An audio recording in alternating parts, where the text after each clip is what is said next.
Bawaslu Badung melakukan pengawasan melekat pada proses pencetakan surat suara Pilkada Badung 2024. Dari hasil pengawasan ditemukan kelambatan sehari pada proses pencetakan surat suara Badung dari jadwal yang ditetapkan kemarin tanggal 13 Oktober 2024. Rahmat Tamara selaku Koordinator Divisi Hukum, Pencegahan Partisipasi Masyarakat dan Humas Bawaslu Badung mengatakan, pencetakan surat suara Pilkada 2024 sebanyak 423.074 untuk gubernur dan wakil gubernur dari jumlah DPT plus 2% jumlah suara cadangan.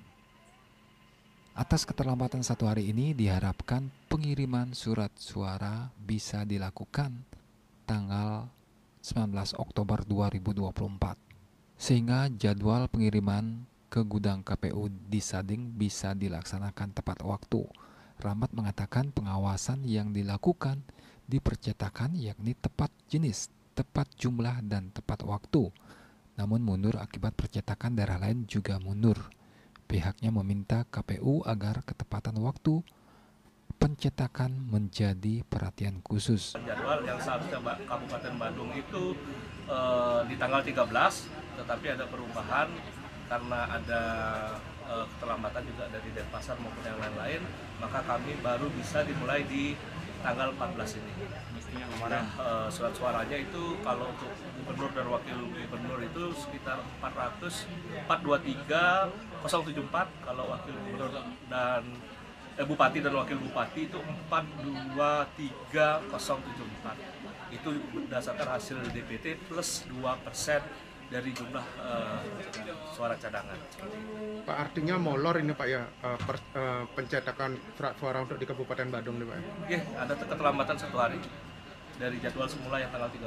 KPU nanti akan segera kami lakukan langkah-langkah yang antisipasi supaya nanti jadwal di tanggal 19 itu pengiriman ke gudang di Sading bisa berjalan dengan tepat waktu. Karena kami di sini di Bawaslu Badung memastikan tepat jenis, tepat kualitas, tepat jumlah maupun tepat waktu. Itu keterlambatan satu hari itu karena apa, Pak? Kemarin informasinya adalah keterlambatan dari memang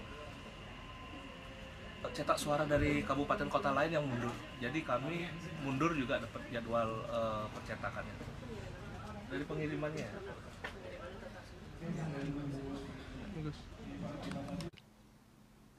Kemudian rombongan menuju gudang logistik menyaksikan proses sortir sampul surat suara sah.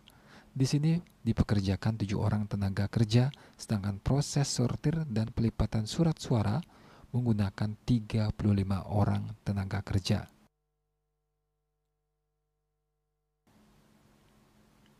Agus Sudiatmiko, Bali TV.